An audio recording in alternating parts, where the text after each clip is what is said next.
Bhakti Yoga. Hello, this is Chris speaking with a video about Bhakti Yoga. What is Bhakti Yoga? Yoga is union with the divine, union of the individual soul with the divine absolute oversoul. And then there are different kinds of yogas like Hatha Yoga and Raja Yoga and Bhakti Yoga and Karma Yoga and Jnana Yoga and so on. And Bhakti Yoga is one of the most difficult for Westerners and one of the best for Westerners. We in the West, we are not used to devotion and surrender and letting go. We're used to achieve something. And that is a danger for us on yoga, on all yoga paths, that we think we can achieve something by hard work. This is not the case in spirituality. So for us Westerners, Karma Yoga and Bhakti Yoga are very, very good.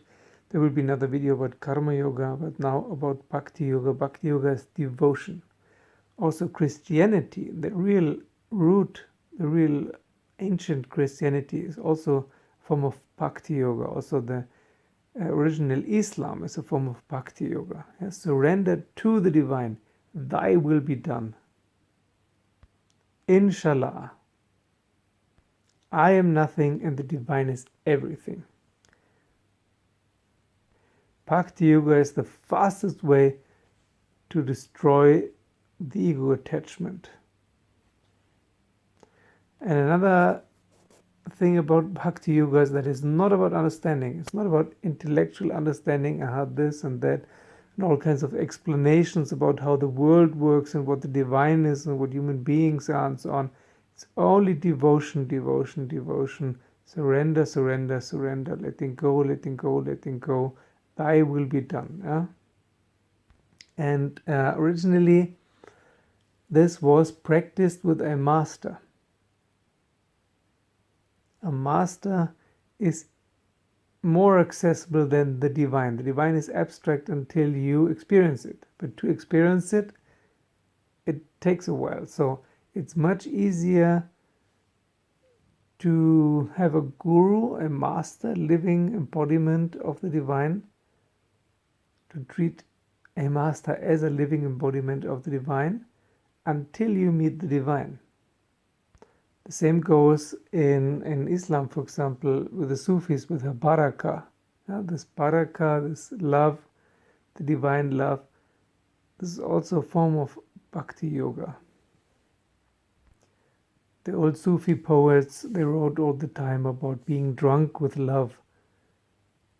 And this is also part of this devotion, of this surrender and submission.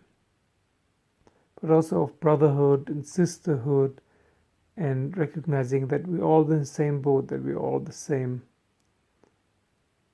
You can also see this in Buddhism. Buddhism is mostly Jnana Yoga, but there is this Bhakti Yoga influence, again, towards the teacher, the master, the Lama, or whatever he or she is called. But you can also do it directly, like Shivapuri Baba described, that you treat everything as the divine, even if you haven't realized it yet, even if you only heard that everything is actually the divine. Just assume that everything and everyone is a manifestation of the divine and treat him or her as such, or it. Love thy neighbor as you love thyself. Of course, for this you have to love yourself first. And that's where the trouble starts. That's actually the big hurdle, the big obstacle is that many people hate themselves. So it's very difficult to love anyone or anything else, including the divine, if you hate yourself. So the self-deprecation and self-hatred, this has to be dealt with first. Trauma therapy. Or by intense devotional exercises. Like in Buddhism, you have these, what are they called? Apachayana or sujut.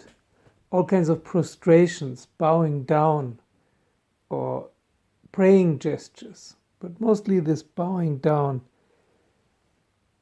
even all the way to the floor, like hundreds and thousands of times of prostration on the floor, or even going like that on a pilgrimage, like bowing down, stretching out, and then where your hands is, there you put your feet and so on, always the whole length of the body. That's how you go on your pilgrimage.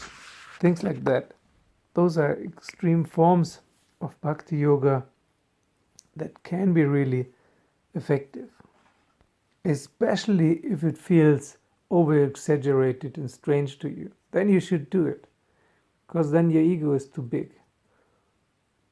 Which can also mean not only that a big ego is not only megalomania, it can also be a minority complex. Yeah, if you had to shoulder too much as a small child already, that can also cause a big ego. All these mantras and japas and bhajans and so on, all this singing or repetition of divine names, they're also forms of Bhakti Yoga. And also pujas, yeah, religious ceremonies in temples, for example, or divine objects and so on, or like a little temple also at home. Some people do that. And also seva is also a form of Bhakti Yoga.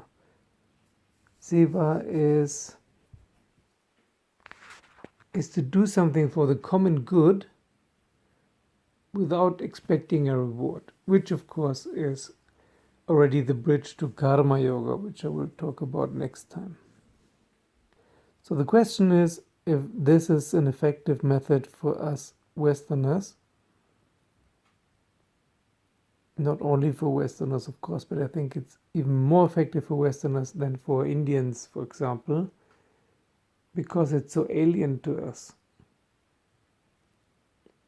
It's exactly what we need, because this is what we're missing here. It's the opposite of egoism and egotism, and the opposite of the rush to success. So the question is, how do we practice this? What can we do to introduce this missing quality into our lives? Sure, some people do it by going to church or mosque or any other kind of temple. But what happens internally, of course, is more important. Not just that you pray and mumble some words and bow down a little bit. It has to be a real devotion. Otherwise, it's for naught. So to introduce this without having to follow a religion, I think really, even if it sounds difficult, the best solution is Shiva Puri Baba's suggestion to treat everything as if it was the divine, which it is, of course, but we haven't realized that yet, most of us. But even if you haven't, just as an exercise, treat everything as the divine, as aspects of the divine.